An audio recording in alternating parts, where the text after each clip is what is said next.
बिस्मिल्लाहिर्रहमानिर्रहीम। अस्सलाम वालेकुम दोस्तों, मैं हूं महमूद अहमद और आप देख रहे हैं मेरा YouTube channel Mahmood Ahmed news. दोस्तों आज 23 अक्टूबर 2024 बुध का दिन है। तमाम दोस्तों के साथ खलबनुल्लाह के कारोबार के मुस्तकबिल क्या होने वाला है, तमाम तफसीलात दोस्तों के साथ शेयर करेंगे। लेकिन तमाम दोस्तों के साथ ये रिक्वेस्ट करेंगे कि वीडियो अगर अच्छी लगे तो लाइक शेयर ज़रूर कीजिएगा और सब्सक्राइब करना बिल्कुल ना भूलिएगा।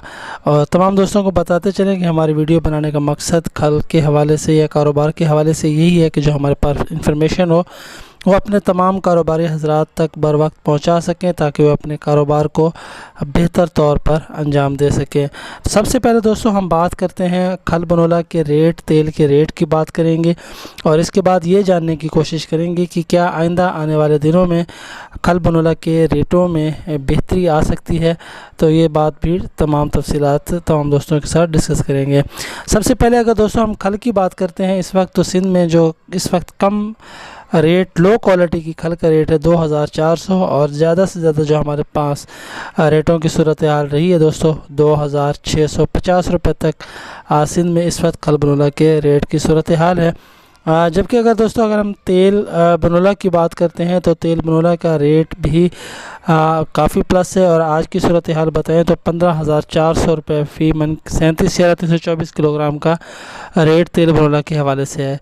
दूसरी जानब दोस्तों अगर हम बात करते हैं पंजाब की, तो पंजाब में इस वक्त जो खलबनुल्लाह के रेट हैं, लो क्वालिटी खल 2800 और जो टॉप क्वालिटी है 2950 रुपये। तो हम कह सकते हैं कि 2800 से लेकर 2950 रुपये तक के रेट की सूरत हाल पंजाब में इस वक्त बनी हुई है और तेल की पोजीशन यहाँ पंजाब में भी 15,400 रुपये तक की पोजीशन हमारे सामने वाज़ेह हुई है।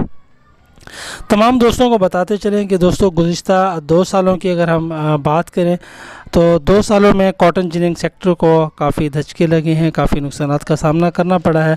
तो जब जिनिंग सेक्टर से हमारा बनुल्लाह ऑयल मिल की तरफ आता है तो मेन चीज़ जो है वो जिनिंग सेक्टर है।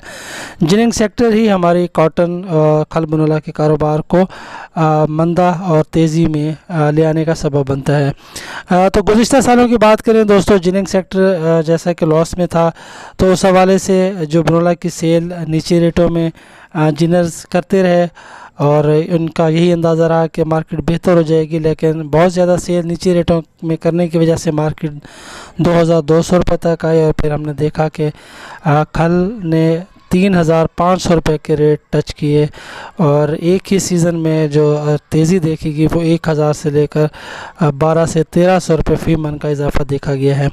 अब अगर दोस्तों हम इस साल की बात करते हैं, सीज़न 2025 की बात करते हैं, तो इस वक्त दोस्तों जो शुरू सीज़न की अगर हम बात करें स्टार्टिंग में तो जिनिंग सेक्टर को झटके लग रहे थे, लेकिन अगर हम अब की बात करें तो अब जिनिंग सेक्टर संभलती हुई नज़र आती है और इस वक्त हमारे जिनर हजरात जो हैं वो कोशिश कर रहे हैं कि अच्छी क्वालिटी की कपास को ख़रीद कर फ़रोख्त किया जाए, क्योंकि इस वक्त जो जीओटी है वो काफ़ी बेहतर है।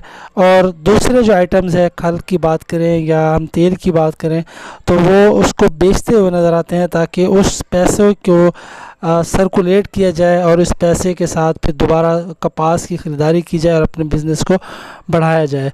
तो उस हवाले से जो रेट है 25-50 वो ऊपर नीचे हो जाते हैं और जो जिनर हजरात हैं वो कोशिश कर रहे हैं कि अपने ज़्यादा से ज़्यादा इस वक्त फ़रोख्त की जाए, क्योंकि इतने बड़े यूनिट्स हैं वो अभी से स्टॉक की पोजीशन में नहीं आते। लेकिन जैसे जैसे उनके सामने मार्केट रिपोर्ट आती जाएगी, पीसीजीए की जो 15 दिनों के बाद रिपोर्ट आती जाएगी, क्लियर होती जाएगी, उस हिसाब से फिर हमारा जो जिनिंग सेक्टर है वो खल की क्वांटिटी को होल्ड करने या बेचने के बारे में फ़ैसला करेगा। सबसे तेज़ी का जो सबब बनता है दोस्तों, अगर हमारा जिनिंग सेक्टर खल को रोक लेता है या हमारा जो बहुत बड़ा स्टॉक करने वाले लोग हैं अगर वो रोकते हैं तो यकीनी तौर पर फिर खल के रेटों में एक इजाफा देखा जा सकता है। अब अगर हम मुस्तकबिल की बात करें, जो पाकिस्तान की जो कॉटन बेल्स है 50 से 55 लाख के लगभग एक रिपोर्ट से आइडिया है कि यहाँ तक बेल्स होंगी। लेकिन अगर हम ग्राउंड रियलिटी की बात करें कपास के हवाले से तो वो इंतहाई तेज़ी से कम होती हुई नज़र आती है। गुज़िश्ता अगर रिपोर्ट की बात करें तो पूरे इस सीज़न में जो कपास की जो रिपोर्ट है वो 10 लाख का एक फ़िगर आया है और बाकी नीचे के फ़िगर आए हैं। अब अगर इन 15 दिनों में 10 लाख बेल्स का फिगर आता है तो यकीन तौर पर खल के रेटों में एक कमी हम देख सकेंगे। लेकिन अगर फसल हमारे 6 से 7 लाख बेल्स की आती है इन 15 दिनों में तो यकीनी तौर पर जो हमारा खल है वो अपने आप को स्टेबल करेगी और फिर आइंदा आने वाले दिनों में खल के जो रेट है उसमें बेहतरी के चांसेस हैं। अब तेल की बात करते हैं दोस्तों, तो तेल के रेटों में भी गुज़िश्ता अगर हम एक माह की बात करें तो तकरीबन 1500 से लेकर 2000 रुपये तक का इजाफा देखा गया है। और हमारे जिनर हजरात अब की कोशिश कर रहे हैं कि तेल और खल को इन 15 दिनों में फ़रोख्त करके जितनी अच्छी कपास है, जितनी ज़्यादा क्वांटिटी में हम ख़रीद सकते हैं उसको ख़रीदा जाए।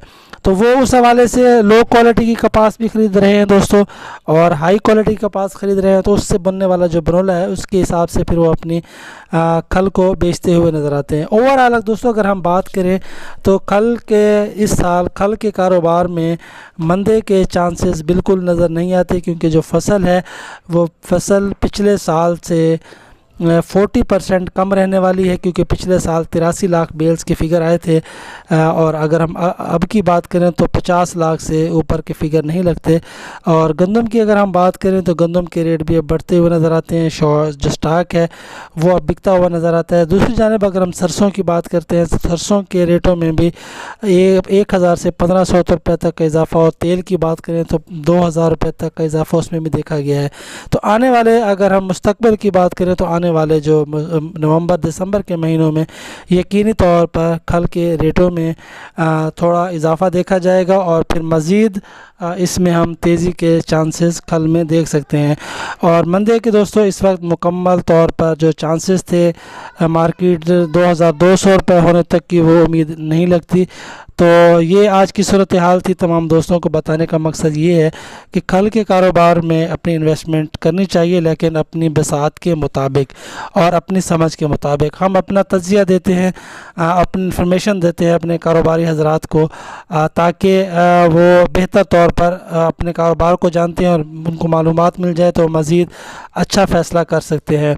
15,400 रुपये के तेल को देखें, बनोले के रेट को देखें तो ऑयल मिल भी इस वक्त कमाती हुई नज़र आती है और ऑयल मिल भी अपने खल जो है वो फ़रोख्त करते हुए नज़र आएंगे। लेकिन मुस्तकबिल में अगर हम कॉटन्स की बात करते हैं तो कॉटन पिछले साल के निस्बत 40% कम है और इस वक्त जो हमारे किसान हजरात हैं वो भी अपनी जो गंदम की काश्त है उसमें इतनी ज़्यादा दिलचस्पी नहीं रखते। तो उस हवाले से गंदम के रेट भी आने वाले दिनों में बेहतर होंगे। खल बनोला के रेटों की बात करें तो उसमें भी बेहतरी देखी जा सकती है। और तेल में तो अगर हम देखें तो ऑलरेडी बहुत ज़्यादा इजाफा हो चुका है। 13,000 की जो मार्केट थी वो बढ़कर 15,400 रुपये तक मार्केट पहुंच चुकी है। ये आज के हवाले से इंफॉर्मेशन थी खल बनोला के हवाले से। और मेरे तमाम दोस्तों के साथ यही रिक्वेस्ट होती है कि अगर मेरी वीडियो आपको अच्छी लगे तो लाइक शेयर ज़रूर कीजिएगा और अपने कमेंट से हमें मुस्तफ़ीद करें ताकि हम मज़ीद मालूमात लेकर अपने दोस्तों तक पहुँचा सकें। तब तक के लिए अल्लाह हाफ़िज़।